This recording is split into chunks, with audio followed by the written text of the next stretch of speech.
Hello and welcome to my channel. This is take two because the first one, which I thought I read rather well, the camera just decided to stop recording for some reason, which is annoying. Anyway, this is my first story for a little while. It is based on these 5 random words. And it is called The Peg. And I've written it in the form of a letter.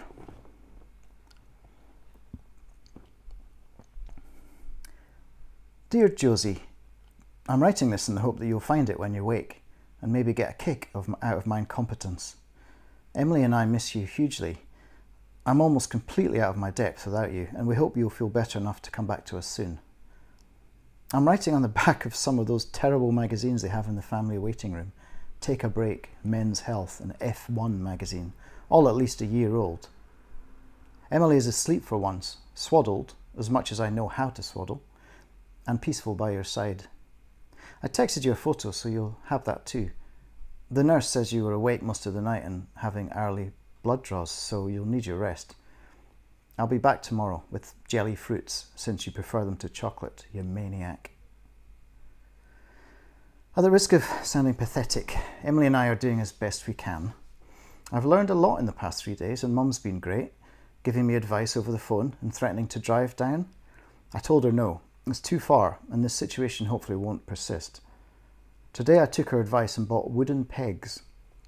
I took Emily on her first trip in the sling to Sainsbury's and then the local park. Oh, don't worry, we sat in the shade and I covered her head.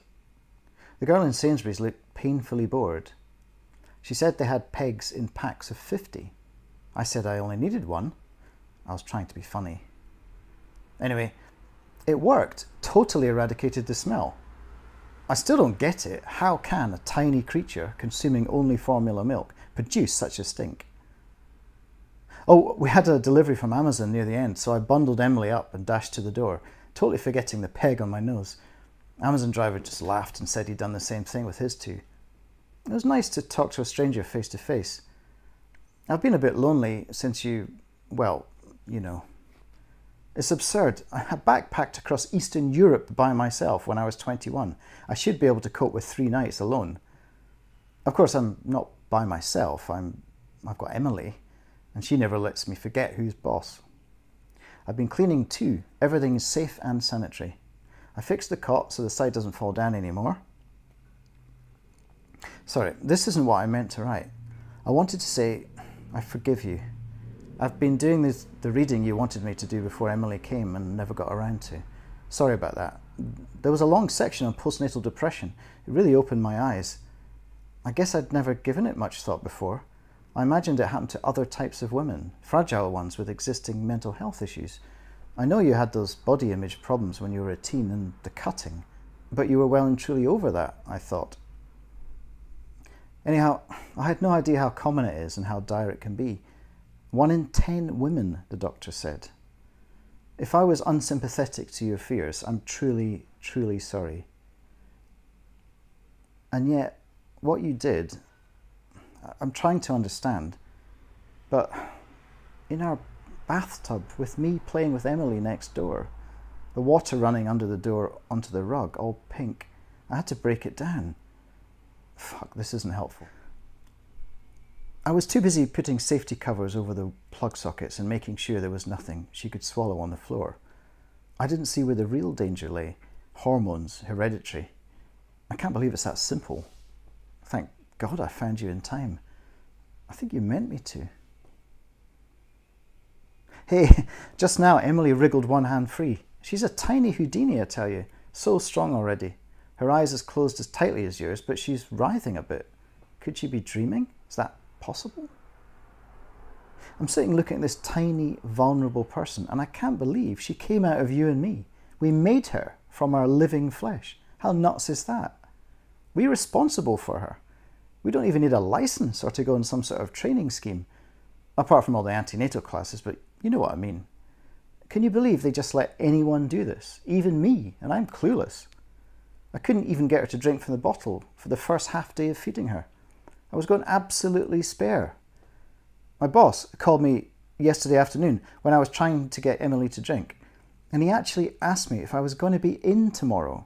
I totally lost it. I called him an unsympathetic wanker. Well, I muffled the last word, so he might not have heard. He did apologise eventually and gave me the week off. Also said I should speak to HR about extended paternity leave, which I'm going to do after this. Oh my God, Josie, you won't believe it. She just bit your finger. She turned her head and put her mouth against your pinky. I think she's looking for a nipple. I'm not giving her mine. Oh, this is no good. I'm going to cry all over Hello magazine. Fortunately, they put a huge box of tissues by your bedside. Not very subtle. I'm holding Emily now and she's beginning to get restive. We'd better go. I can see a nurse hovering nearby. You look so peaceful and beautiful. I know you'll think it's ridiculous, but you do. I love you. We love you. Come back to us. We'll be back tomorrow with some treats. Oh, check your phone. I took a photo of Emily mauling your finger. Also, I'm enclosing the peg. I don't know why really. It's okay. I have 49 others. Bye for now, love. Emily and Jerry.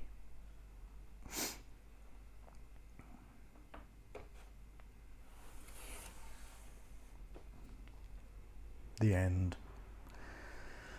So I hope you enjoyed that. I got quite emotional writing that one and quite emotional reading it, especially the first time, the first long lost cut or take of this story. Anyway, I'm going to send it somewhere quite ambitious. I might even send it to the New Yorker, but I don't know. I just feel it's the kind of thing that they're looking for and not the kind of thing that I often write. So anyway, if you did like it, you found it powerful in any way, please share it. Please subscribe or like or do all those nice things to advance the channel and to help out. And I'll see you again soon. Bye-bye.